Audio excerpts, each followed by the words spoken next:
E eu queria, primeiramente, começar com o tema da mensagem. A mensagem ela vai ser sobre os 3 tipos de cristão no mundo. Eu estava assistindo um documentário da missão Portas Abertas, e dentro desse documentário, e depois eu vou passar alguma parte dele aqui, me chamou a atenção sobre um testemunho de um pastor chinês, que ele definiu 3 tipos de cristão. Basicamente, dentro da mensagem, eu vou tentar trabalhar. O texto bíblico vai ser lá no livro de 2 Coríntios, lá no Novo Testamento. Você vai achar, vai passar os 4 evangelhos. Depois você acha o livro de Atos. E possivelmente você vai achar o livro de Romanos. Aí depois 1 Coríntios e 2 Coríntios, no Novo Testamento. O capítulo é o capítulo 5, versículo 15. Livro de 2 Coríntios. Só os corintianos que não estão felizes, né? Corintiano está bem difícil, né? Não está ganhando nada. Ano passado estava até mais alegria. Mas aqui é o Coríntios. Amém. A palavra do Senhor diz assim, 5,15: E ele morreu por todos, para que os que vivem não vivam mais para si mesmo, mas para aquele que por ele morreu e ressuscitou. Pedi por gentileza por você descer um pouquinho abaixo, lá no versículo 20, um pouquinho mais abaixo, versículo 20 até o 21, diz assim: de sorte que somos embaixadores em nome de Cristo, como se Deus exortasse por nosso intermédio. Em nome de Cristo, pois rogamos que vos reconcilieis com Deus. Versículo 21: aquele que não conheceu pecado, ele o fez pecado por nós, para que nele fôssemos feito a justiça de Deus. Glória a Deus, né? Palavra poderosa do apóstolo Paulo. Eu e você que não era nada no mundo, esse Deus pegou do nada e nos fez justiça de Deus. Nos mostrou a importância que nós somos para Deus. Você vê que importância, né? A gente não era nada. Deus tirou nós do nada e transformou a nossa vida. Mas vamos seguindo dentro da nossa mensagem. O primeiro ponto que nós vamos trabalhar segundo esse testemunho que eu ouvi, e depois você vai ouvir falando sobre ele. Primeira coisa, o cristão tem a Bíblia, mas não lê. Esse se chama o cristão descansado. O que é um cristão descansado? Eu vou usar o meu testemunho. Hoje, para mim, dá para mim se colocar como um cristão descansado. Por quê? Tenho uma boa liderança. Essa liderança olha para as minhas necessidades espirituais, emocionais, materiais. Financeiramente, graças a Deus, está indo bem. Então assim, dá para mim ser um cristão descansado. Está na igreja, tudo bem, nenhum escândalo, nada. Mas não se preocupar com as coisas de Deus. Eu e você estamos numa missão mais importante. O alvo mais importante que nós estamos é a evangelização do mundo. E aí você vai falar para mim: Celso, isso é impossível. Mas para Deus tudo é possível. Nós trabalhamos com o impossível mesmo. Isso é a nossa realidade. Mas nós temos o Deus do impossível. Mas o que é essa visão, esse trabalho? É eu e você com as nossas capacidades fazendo o melhor para Deus. Não o impossível é para Deus. os possíveis. Porque cada um de nós aqui temos capacidade, talentos, habilidades. Não vou citar nomes aqui, mas cada um tem capacidade para fazer alguma coisa para que a evangelização do mundo avance. Mas na minha situação eu posso me colocar como cristão descansado, está tudo tranquilo, não preciso se preocupar muito, deixa o pastor pregar, deixa o líder de jovem correr atrás da juventude, porque está tudo bem, está tudo tranquilo. O significado de descansado é que não possui preocupações, é a pessoa despreocupada, entendeu? A vida no zen, tranquilo. Há uma frase que ela diz o seguinte, de Billy Graham. Billy Graham diz assim: o tempo da colheita é sempre agora, constantemente no presente. O que ele quis dizer? Ele quis dizer que a mensagem do Evangelho, ela é constante, ela é ativa. Ou eu estou ativo no reino de Deus, ou eu estou em off, nas coisas de Deus. A segunda coisa é o cristão que lê a Bíblia, mas não tem amor por ela. Ou seja, a pessoa até lê. Não, eu leio a palavra, estou lendo. Inverso do primeiro, porque o primeiro, geralmente ele argumenta: rapaz, eu não tenho tempo, a vida está corrida. Ler a Bíblia uma vez por ano é impossível. Ou se você lê a Bíblia toda, você fica doido. Porque quando eu me converti, tinha muitas pessoas que vieram com essa argumentação para mim, na época: rapaz, não lê muita Bíblia não, porque você vai ficar radical, vai ficar doido, você vai fugir um pouquinho da casinha. Mas na realidade, quem fica doido ou fica radical, na realidade não seria radical, mas radicalismo é a religião, entendeu? A religião, ela leva as pessoas ao extremismo. O que é religião, Celso? Religião é aquilo que você vê, por exemplo, os muçulmanos. A religião é aquilo que você vai jogar uma bolinha e aí o cara fala: rapaz, essa bola é do capeta, entendeu? Você não joga com o ovo do capeta porque só dá confusão. Realmente, às vezes acontece confusão no esporte, mas acontece porque a pessoa não tem um controle. Porque todo mundo tem um controle dos seus sentimentos, das suas ações. Pode acontecer confusão, mas a bola em si, se deixar ali, ela não faz o gol, ela não dá o passe, quem dá é a pessoa. Então isso é religião, isso são costumes e assim por diante, são coisas da religião. Agora, a palavra de Deus, quando nós a lemos, quando nós aprofundamos nela, ela nos chama para desafios. É sempre assim. A palavra de Deus, ela nos coloca em desafio. E o cristão, ele tem que ler, mas ele tem que entender que a leitura da palavra de Deus não é somente para o conhecimento, mas é sim para a responsabilidade. Qual que é a responsabilidade, Celso? É eu ir para outro país ou ir para outra cidade? Não, a nossa maior responsabilidade é o nosso testemunho, é a nossa vida. Não pregando aqui somente, porque pregar aqui é fácil, falar aqui é fácil, mas é a nossa vida contínua, os nossos compromissos, as nossas responsabilidades, aonde nós estamos trabalhando, estudando. Como é que as pessoas nos reconhecem? Aonde nós estamos? Será que as pessoas têm um conhecimento de nós como os cristãos, servos de Deus, homens de Deus, mulheres de Deus?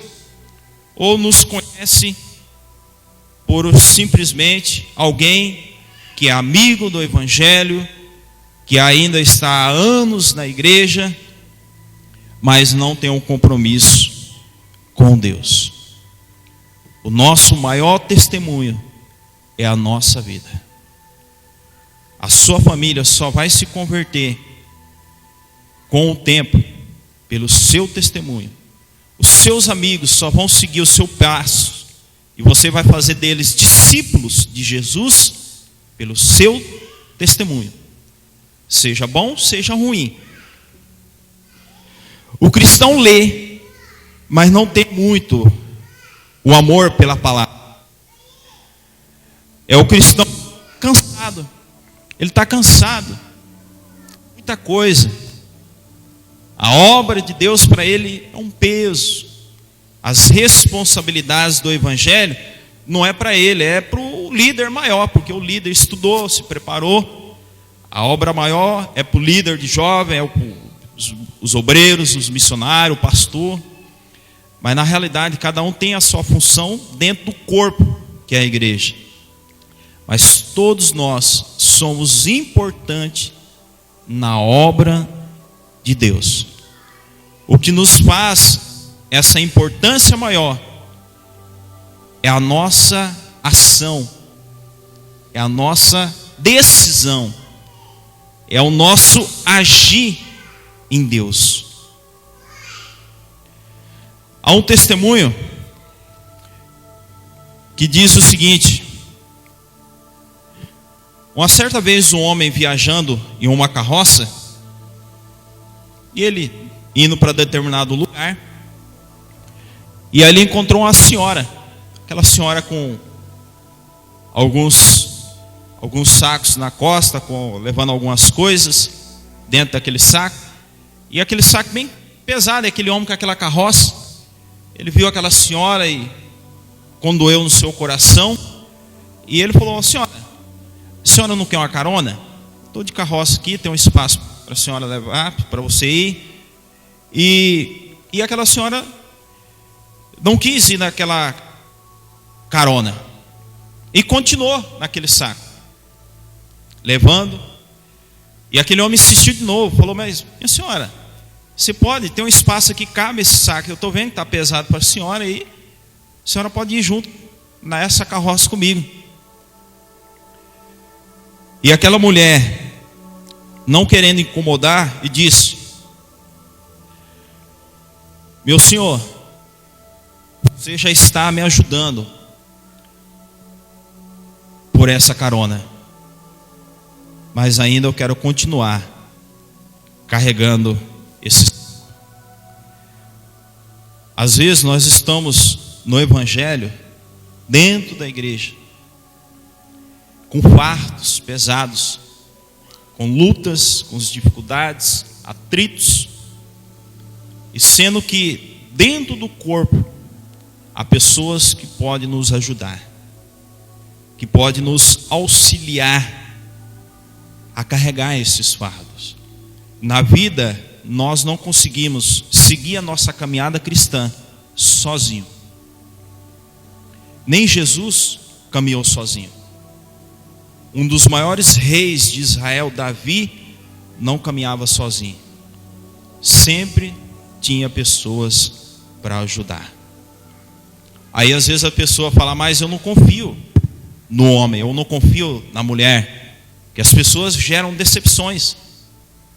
Por mais que alguém já gerou decepção em mim, em você, mas nós devemos confiar nas pessoas, porque tem pessoas que querem nos ajudar, que querem nos tirar esse peso, aliviar esse peso. Mas essa senhora, ela decidiu caminhar com esse peso na nossa vida, na sua vida. E a terceira coisa, para finalizar, é o cristão que lê a palavra do Senhor, a Bíblia Sagrada, ama e a pratica.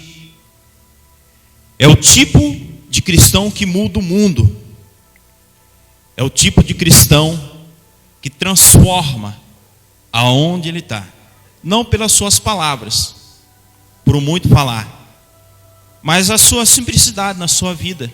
Seja ele de condição financeira melhor, ou seja ele de condição financeira baixa, ou seja ele da cor branca ou da cor negra, morena, ou seja o que for. Seja ele um profissional ou seja ele não profissional. Mas é aquele cristão, quando ele lê a palavra de Deus, ali no seu momento com Deus, ele fala: Deus, eu quero fazer o que o Senhor está me dizendo. Eu estou disposto a seguir os seus passos. Se vai custar isso, se o Senhor quer isso, o Senhor sabe, no meu coração eu estou disposto. É uma pessoa que entrega. E essa pessoa, segundo esse pastor chinês, é muito raro. É muito pouco. Muitos poucos estão dispostos. Quando eu falo entregar ao Evangelho, amado, não é você falar: não, eu fiz teologia, agora eu estou no ministério, estou servindo a obra 100%. Não é isso. Isso não quer dizer nada. Tem muitos que estão servindo a obra nesse requisito aí, e o cara está passando a perna na igreja, está dando golpe, está fazendo isso, está fazendo aquilo. Então não é essa postura. Quando eu falo entregar para Deus, é o seu interior, é as nossas intenções. Será que os céus hoje ele tem disposição para fazer aquilo que Deus quer? Será que nós temos essa disposição, essa entrega de viver essa intensidade para Deus? Esse dia eu ouvi um certo irmão da igreja compartilhando um testemunho, e ele falando desse desafio missionário dele, de fazer uma obra missionária. E ele usa a profissão dele, dentro da capacidade, da condição que Deus dá para ele, para fazer uma ajuda. Na verdade não ajuda, eu vejo um trabalho missionário. Isso é missão. Mas o que me chama a atenção, imagine se todos agissem dessa forma. Como que o evangelho não ia espalhar mais rápido? Porque esse irmão, ele tem uma capacidade. Eu tenho a minha capacidade. Dentro da igreja tem várias pessoas com várias capacidades, e podem ser usadas para esse fim: ganhar almas, avançar o reino de Deus. Aí você fala: Celso, eu nem nunca li a Bíblia de capa a capa. Começa hoje. Entendeu? Faz esse propósito com Deus, de ler, de falar: Deus, fala comigo. Isso é o livro do Senhor. Eu entendo que é a boca de Deus falando, é a palavra de Deus. Fala comigo pelo seu livro. Porque a Bíblia Sagrada, amados, depois vocês vão ver o testemunho da missão Portas Abertas. Se a gente, é muitas vidas que pagou um preço altíssimo por essa palavra. Um dos caras foi o William Tyndale, que avançou com a pregação do Evangelho. Antigamente ninguém poderia ter a Bíblia igual eu e você temos, ou seja, no celular, que está mais moderno hoje, né, o tablet, ou o computador, seja o que for. Mas antigamente ninguém poderia ter a Bíblia. E tem país hoje que, se você tiver com a Bíblia dessa, você é preso, você é jogado num container.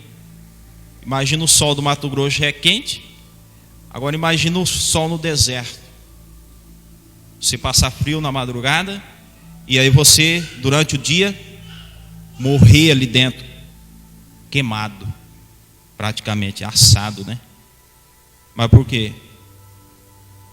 Porque ele leu a palavra e ele falou: Deus, eu digo sim para o Senhor. A minha vida não é minha mais. O meu sonho não é o meu sonho, são os teus sonhos. Então tem muitos cristãos que morrem dessa forma, morrem de outra forma, e assim por diante. Então, amados, nós estamos no privilégio hoje. Vamos dizer, nós estamos no palácio. Por mais que a nossa vida tenha os desafios, as lutas, os nossos objetivos, mas nós estamos no palácio. Às vezes nós não enxergamos isso. Às vezes na igreja nós achamos: nossa, está tão difícil, está ruim, as coisas parecem que não avançam. Mas é por quê? Porque nós estamos enxergando com o nosso foco muito curto. Quando nós ajustamos o nosso foco para o reino de Deus, quando eu tenho aquele alvo, Deus, eu estou no projeto mais importante do mundo, que é a evangelização. E eu sou teu soldado, estou à disposição. Sou teu servo, sou a tua serva. Os detalhes da vida começam a ser resolvidos. Se olhava para aquela situação, parecia um gigante tão grande. Aquele sentimento emocional, aquela ação conjugal, aquela situação financeira. Você fala, nossa, não ia conseguir. Aí você coloca na sua mente esse alvo. Deus, estou no projeto mais importante do mundo. Você olha para a situação financeira, as coisas resolvem. Olha para a situação emocional, as coisas resolvem. Olha para a situação pessoal, as coisas começam a engrenar. Por quê? Porque você tem um alvo.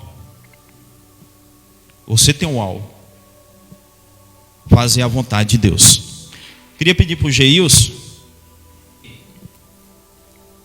Aí você fala, Celso, por que você usa muito temas, muitos pilares, pontos, frases? Porque, amados, é assim, por exemplo, se você perguntar para um empresário o alvo dele, numa empresa, ele vai falar, o meu alvo eu quero ganhar X. Mas aí você pergunta para ele os pormenores, como que você vai fazer isso?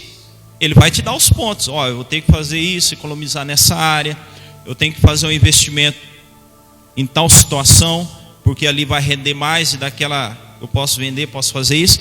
Então na pregação é do mesmo jeito. Você tem que ter o início, o meio e tentar o fim. Eu não vou dizer que eu sou melhor, eu estou aprendendo isso. Então geralmente eu gosto de trabalhar muito nessa questão do ponto, para você ter a compreensão, porque esse é o cuidado da nossa igreja.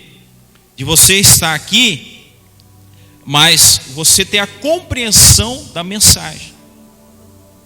Porque tem igreja que o cara muda a tonalidade de voz, o cara começa a contar história. Não, bacana a história. Mas o que eu faço diante dessa história? Aí a pessoa fala, não, rapaz, você tem amor por Deus. Mas como que eu pratico esse amor por Deus? Qual que é os passos, a direção, o que eu tenho que fazer? E as pessoas não sabem. Não, dá glória. Amém. Mas para que tanto glória? O que significa? Qual que é o propósito? Né?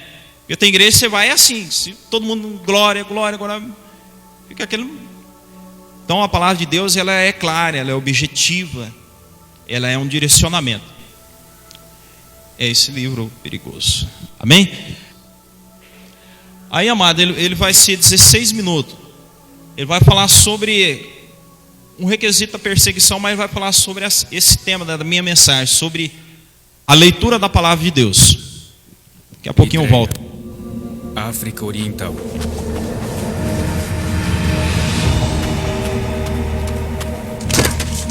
Disseram-lhe que renunciasse a ser um cristão evangélico. E ele respondeu que não faria isso.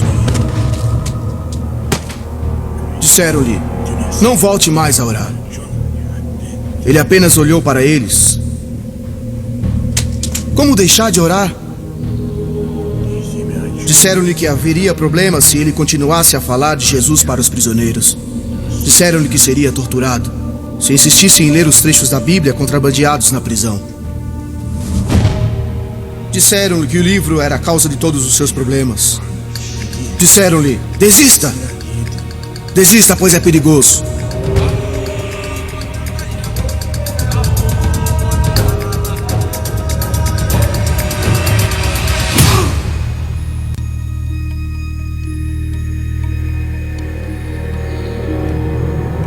O livro perigoso. Versão brasileira, Comeve, São Paulo.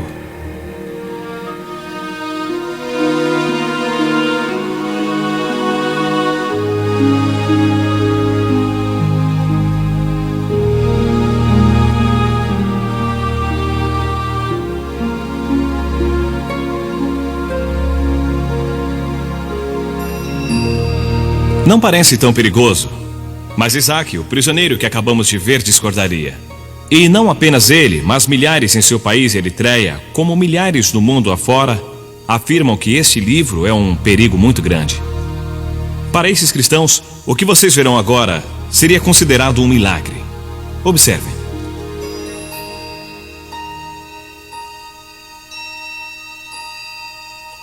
Ninguém chamou a polícia. Não me importunam. Não me mandaram embora. Não me preocupo nem um pouco em ser preso, torturado ou morto por ler minha Bíblia. Ler minha Bíblia não parece um milagre hoje em dia, mas seria nos idos do século XVI. Naquele tempo, apenas sacerdotes podiam ler as Sagradas Escrituras. Alguns podiam ouvir, mas não podiam ler. Um homem chamado William Tyndale mudou a situação. Inglaterra, 1523. Tyndale achava que todos poderiam ler a Bíblia. Ele saiu de casa e fugiu para a Alemanha, onde traduziu a Bíblia para o inglês, imprimindo 6.000 exemplares. Essas foram as primeiras cópias da Bíblia em inglês. E Tyndale as contrabandeou para a Inglaterra. Seu inimigo mortal, o bispo de Londres, comprou todos os exemplares, pensando em queimá-los. A reação de Tyndale foi: vai queimá-los? Pois eu muito me alegro, pois eu recebo o dinheiro dos livros e o mundo inteiro vai se indignar com a queima da palavra de Deus. Tyndale morreu antes que a Bíblia fosse livremente vendida em seu país. Suas palavras finais, ao ser enforcado e queimado por suas ações, foram: Senhor, abra os olhos do rei da Inglaterra. Sua prece foi atendida. O que o Senhor exige? Pratique a justiça, ame a fidelidade e ande humildemente com seu Deus. Hoje, evidências da influência da Bíblia são comuns na sociedade ocidental. É até comum sua exposição pública, tão normal que chega a permear fatos da vida diária. Porém, isso é um milagre. A Bíblia está disponível para todos nós. Qualquer um pode comprá-la e lê-la sem medo. O que Isaac na Eritreia não daria para ter essa liberdade. E nós aproveitamos essa liberdade? Nós nos alegramos com ela? Usufruímos dela lendo a palavra e praticando-a? Não seria terrível se os que são proibidos de ler a Bíblia fizessem melhor uso dela que os que podem ler livremente? Um velho pastor chinês uma vez disse: existem apenas 3 tipos de cristãos no mundo e apenas um é verdadeiro. O primeiro tem a Bíblia, mas não a lê. Esse não vale. O segundo tem a Bíblia, lê, mas não tem amor por ela. Também não vale. O terceiro tem a Bíblia, lê e ama o que lê. É o tipo que muda o mundo.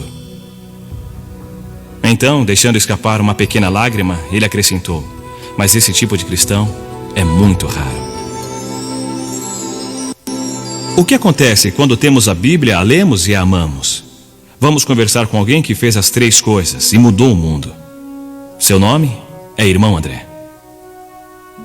Em 1955, uma frase do livro do Apocalipse o impressionou: esteja atento, fortaleça o que resta, aí estava para morrer.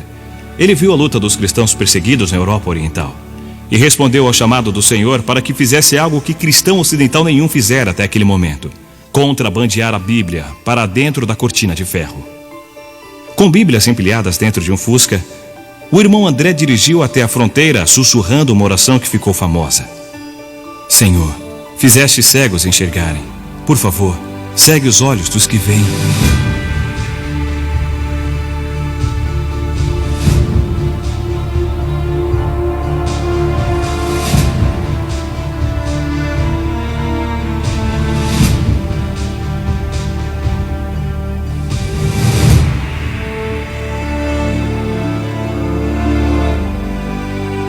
Deus respondeu a sua oração. E o irmão André ficou conhecido em todo o mundo como o contrabandista de Deus. Irmão André, os governantes ainda acham que a Bíblia é um livro subversivo e perigoso. E por que eles têm tanto medo da Bíblia? Porque a Bíblia nos faz novas pessoas. Qualquer sistema no poder, religioso ou político, teme a hora em que Deus entra na vida de alguém, porque agora ela serve a um novo rei. O apóstolo Pedro disse em Atos que devemos obedecer antes a Deus e depois aos homens. De repente, quem está no poder perde o controle sobre o homem que lê o livro. Nós, por meio desse livro, nos tornamos um povo de opinião, povo de convicções tão fortes que nada as abala, mas sempre baseadas no amor, na compaixão e sempre sob o comando direto do Senhor. E quanto aos cristãos que não vivem sob regimes totalitários? Há sentido em dizer que a Bíblia é um livro perigoso, mesmo vivendo numa sociedade livre? Sim, e essa é a razão dos ataques contra nós cristãos, porque lemos a Bíblia. O método é diferente, o efeito é o mesmo. Somos muito ocupados para ler toda a Bíblia. Nós seguimos alguns trechos, passagens selecionadas, versículos. Devemos nos tornar pessoas segundo a Bíblia, ler o livro inteiro, toda a obra, pelo menos uma vez ao ano. Se é demais, você é preguiçoso. Como esperar que o Senhor o abençoe, o use e o proteja se tem preguiça de ler sua palavra, pela qual milhares de pessoas foram mortas, profetas foram mortos por ela, os apóstolos foram mortos por ela, mártires da história da igreja morreram por ela, hoje pessoas morrem por ela, e deixamos a Bíblia na estante? Há uma história de uma família na Holanda, onde eu morei.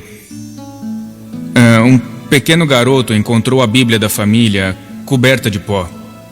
Levou-a para a mãe e perguntou: "Mãe, esse é o livro de Deus?" A mãe olhou o livro e disse: "Claro que é o livro de Deus." E ele falou: "Por que não o devolvemos, já que não usamos?" Há pessoas que desejarão percorrer o caminho que você trilhou. Então, dê-lhes um ponto de partida pelo qual poderão começar a viver segundo a Bíblia. Qual seria este ponto? Uma das minhas orações ainda é: Deus, faz-me verdadeiro. Eu aconselho que, ao ler a palavra, diga: Senhor, fale comigo, e o que me disseres, eu farei. E surgirá uma nova vida de aventura que o espantará. Deus o provará. Se Deus não o provar, me surpreenderei. Se você nunca for atacado pelo diabo, me surpreenderei. Mas como? Eu não sou digno de um ataque? Você pede por problemas quando segue a Jesus radicalmente. Mas nos problemas diga: aleluia, eu estou no caminho certo. Siga o livro, siga. Siga o livro. Isso mudará a sua vida. E é aí que surge o perigo. É quando precisamos que a igreja perseguida nos mostre o caminho. Durante a Guerra Fria, eu conheci um fazendeiro da Tchecoslováquia que jamais havia visto uma Bíblia. Ele pregou por 20 anos baseado em 10 capítulos de Atos e em 4 de 1 Timóteo, copiados à mão por sua mãe. Aquelas poucas páginas eram tudo o que ele conhecia da Bíblia. Quando lhe dei uma Bíblia inteira pela primeira vez em sua vida, ele ficou chocado.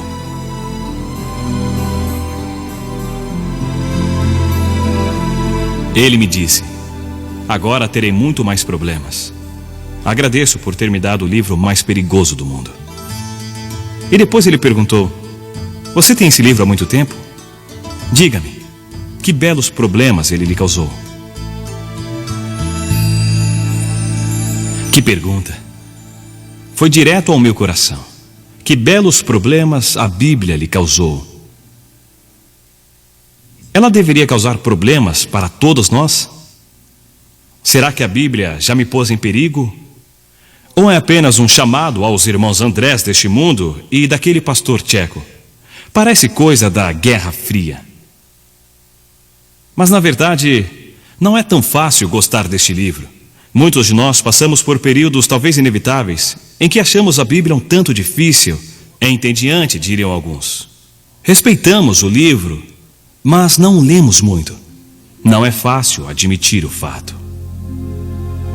Mas nos lugares onde cristãos são proibidos de portar uma Bíblia, lugares onde as pessoas arriscam a vida por seguir a Jesus, a Bíblia tem um valor extraordinário. Encarar essas histórias pode mudar o modo como encaramos nossa Bíblia. Amontoados em contêineres como este, estão centenas de cristãos da Eritreia de hoje. Que atos terríveis terão cometido para morrerem assim cozidos em fornos de metal? Sem julgamento, sem alimento ou água, são punidos pelo crime de serem cristãos e agirem como cristãos, orando, reunindo-se e lendo as suas Bíblias. Meu irmão Gideão sabe disso muito bem.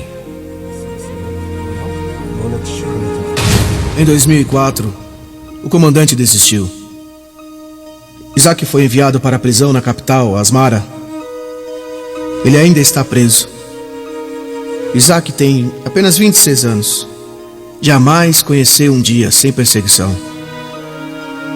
Ninguém sabe quem é Isaac fora da Eritreia, mas na prisão, ele é uma lenda. Novos convertidos fazem fila para obter trechos de sua Bíblia. E ele diz: devorem este livro. Ele trará problemas a vocês, mas vale a pena.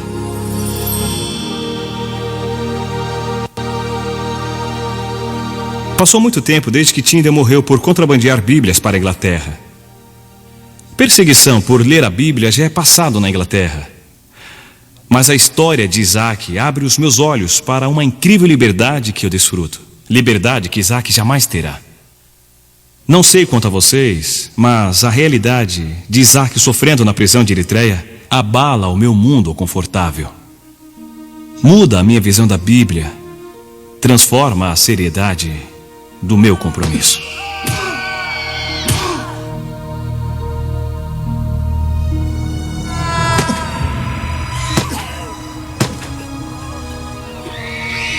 Há sofrimentos nessas páginas.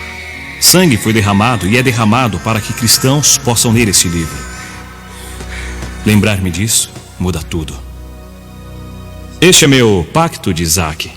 Isaac manteve-se firme e jamais assinou um papel dizendo que não leria mais a Bíblia. Eu me comprometo a ler a minha Bíblia de outro jeito. Primeiro, eu me alegrarei com a liberdade que tenho de abrir esse livro e lê-lo sem medo. Não vou mais subestimar isso. Lutarei para manter essa liberdade e por justiça para aqueles que, como Isaac, não têm a liberdade que eu tenho. Segundo, vou me lembrar dos que foram perseguidos no passado. Pessoas como Tyndale, que deram sangue para pôr este livro em minhas mãos. Todo o país ocidental tem um Tyndale em seu passado. Lembrarei de orar por cristãos perseguidos que nesse momento arriscam suas vidas para oferecer a palavra de Deus aos seus compatriotas. Terceiro, eu serei radical. É meu compromisso de ler e obedecer este livro. O irmão André disse: examine o livro e deixe que o livro examine você. Siga o livro. Lute pela justiça, ame a misericórdia, sirva a Deus. Talvez eu encontre problemas, o melhor tipo de problema. Problemas pela causa de Cristo. Nunca mais verei este livro da mesma maneira. Ele é perigoso? Depende. É seguro sobre a mesa ou numa prateleira. Mas quando abro e leio, sou desafiado. Devo ser sincero comigo mesmo em minhas intenções. Deus pergunta: você seguirá o meu livro? E se eu disser sim, serei mudado. E isso é perigoso. É uma transformação na vida. E quanto mais eu ler, mais o Senhor me pedirá para segui-lo. E mais problemas eu terei. Mas ao longo do caminho, haverá muita alegria por confiar a própria vida nas mãos de Deus. Que lição poderosa mostrou Isaac, preso por causa de Jesus Cristo na distante Eritreia. Sigam o livro. Sigam o livro perigoso.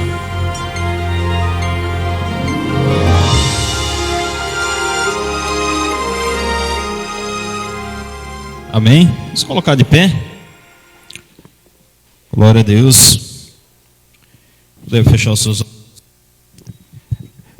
Na verdade, quando eu acompanho esses relatos, esses detalhes, eu gosto muito. Eu vejo que praticamente precisa melhorar muita coisa na minha vida. Preciso dar muito mais dedicação a Deus. Eu não sei como que você encara essas situações. É um vídeo, mas na realidade, às vezes isso na nossa vida é o que nós estamos vivendo. Mas uma coisa que nós queremos nessa noite trazer para mim e para você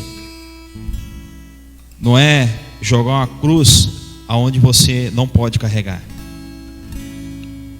Não é te crucificar, não é te condenar.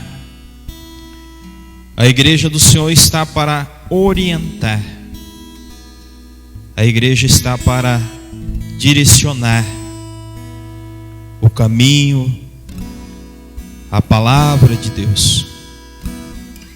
E tudo isso, para mim e para você, são coisas possíveis. A igreja do Senhor precisa de homens e mulheres, de obreiros, de obreiras, que se disponha a servir a Deus. Aí às vezes vocês perguntam: Celso, eu estou chegando agora na casa do Senhor, eu não sabia de nada disso, desse direcionamento. Mas é como eu falei, nós estamos orientando, estamos direcionando dentro dessa igreja uma equipe que quer te ajudar, que quer te fortalecer, que estende a mão para mim, para você seguir essa caminhada. Eu sei que você tem muitos sonhos, muitos objetivos, e isso é importante. Mas o mais sublime de todos os sonhos, de todo o alvo, é fazer a vontade de Deus. É conhecer quem é Deus, não pelas minhas vozes ou da liderança dessa igreja somente, mas é você pessoalmente, todos os dias, você ter esse relacionamento com teu Pai. Você lendo, vendo a palavra do Senhor, e Deus falando com você. As situações boas ou as situações ruins, Deus falando com você. Deus mostrando a mim e a você que os impossíveis são possíveis na nossa vida. Que as situações emocionais, situações de relacionamento, financeira, crises conjugais, a palavra do Senhor, ela é um bálsamo, ela é uma cura para a nossa alma. As angústias, as aflições, as faltas de oportunidades na vida, a palavra do Senhor mostra que eu e você não estamos no sistema religioso, aonde o líder humano é que manda. A palavra de Deus mostra que você está sendo guiado pelo poder do Espírito Santo, pelo poder de Deus, a ação de Deus. E Deus te usa, Deus te dá capacidade. Deus usa a sua voz, usa a sua vida, para que outras pessoas sejam tocadas. Porque para olhar para a igreja perseguida, não é preciso de um título missionário, não é preciso de você fazer uma formação teológica. Olhar para a igreja perseguida é você, nas suas orações, lembrar: Deus, proteja aquele país, abençoa a nossa cidade, abençoa o meu vizinho, abençoa o nosso país, restaura o nosso país. Pai, em nome de Jesus, nós te louvamos, ó Pai. Às vezes, ó Pai, as coisas estão tão bom para nós, ó Pai, e às vezes nós somos tão ingratos com o Senhor, com as pessoas de Deus que nos ajudam. Nós pedimos diante do Senhor, ó Pai, nos ajude a guiar na Tua vontade. Eu creio, ó Pai, diante do Senhor, ó Pai, que cada um que entra nessa casa, ó Pai, quando sai, sai consciente, ó Pai, da sua vontade, do seu poder. A cada culto que é ministrado, ó Pai, por irmão, por uma irmã, a palavra do Senhor tem sido o direcionamento, ó Pai. Nós queremos, ó Pai, ser luz nessa cidade, ó Pai. Em todas as áreas, ó Pai, usa a nossa vida, cada um dessa igreja, ó Pai. Mesmo aquele que se acha, ó Pai, nessa noite, ou se acha na igreja, o menos capacitado, ó Pai, que o Senhor use, ó Pai, a vida dele, ó Pai. Use para converter vidas, ó Pai, para restaurar, ó Pai. Use, ó Pai, para fazer milagres, restauração, ó Pai. É isso que nós queremos no nosso meio, ó Pai, o poder do Senhor. A ação do Senhor, ó Pai, o Senhor trazendo vidas, não por estratégias humanas, mas pelo poder da oração, ó Pai. Por homens e mulheres, ó Pai, da sua igreja, compromissado com o Senhor. Entregue na sua palavra, ó Deus. Servindo o Senhor com alegria, não com jugo, com peso, ó Pai. Usa a nossa vida, ó Pai. Nos ajude, ó Pai, a ser instrumento na sua mão, ó Pai. Nós não mandamos mais de nós, ó Pai. Eu não mando na minha vida. Há um grupo de lideranças que manda na minha vida. O Senhor que manda na minha vida, ó Pai. Mesmo que as minhas emoções, às vezes por uma decisão, não goste, mas o Senhor me mostra na sua palavra, Pai, que eu decidi servir o Senhor, Pai. Que nós decidimos, ó Pai, fazer a sua vontade, ó Pai. E o Senhor diz, ó Pai, na sua palavra, ó Pai, que é um inimigo que tem tentado, ó Pai, tirar o nosso foco do Senhor. E esse inimigo, ó Pai, é aquele um lá da cruz. É o adversário, ó Pai. Mas pelo poder do teu sangue, ó Pai, pelo poder que o Senhor derramou ali na cruz, pelo Senhor que ressuscitou, ó Pai, esse inimigo não terá força sobre a nossa vida, sobre a nossa família, sobre os nossos amigos, ó Pai, porque nós pertencemos ao Senhor. Nós somos do Senhor, ó Pai. Nós fazemos parte do teu reino. E nós não aceitamos a ação desse inimigo. Que ele perca força no nosso meio, ó Pai. Que toda cilada, toda altivez, ó Pai, venha cair por terra, ó Pai. E diante do Senhor, ó Pai, nós determinamos, ó Pai, pelo poder da tua palavra, ó Pai, restauração na nossa família, ó Pai.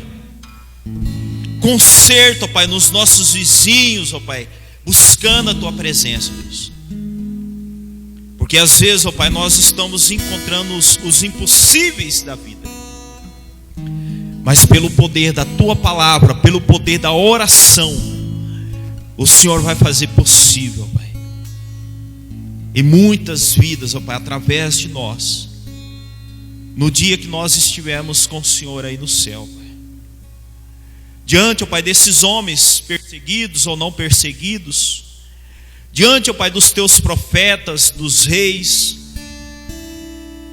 diante do Senhor, Pai, nós queremos apresentar a nossa mão, ó Pai, a nossa capacidade de dizer ao Senhor: Pai, o Senhor conhece a minha vida, o Senhor conhece a nossa vida. Nós fizemos o melhor que nós pudemos para avançar o teu reino, para servir a sua igreja. Nós ajudamos a igreja no que foi preciso, Pai. E Deus vai dizer para mim e para você, como Ele diz na palavra lá em Isaías: entra para o meu gozo, entra para o meu reino, entra para o paraíso, entra para a galeria desses homens da fé, dessas mulheres da fé. Pai, nós te louvamos, te agradecemos. Continue, ó Pai, como sempre, abençoando essa casa, usando a vida de cada um, ó Pai. Mesmo aquela pessoa que vinha a primeira vez a pregar ou dar um testemunho, use para moldar a nossa vida, para ajustar, para curar as nossas feridas. Nós te louvamos e te agradecemos. Receba dessa casa, de toda dessa liderança, do líder dessa casa, toda a honra, toda a glória, haja no nosso meio, com os teus milagres, com as tuas maravilhas, em nome de Jesus. Amém. Amém. Glória a Deus.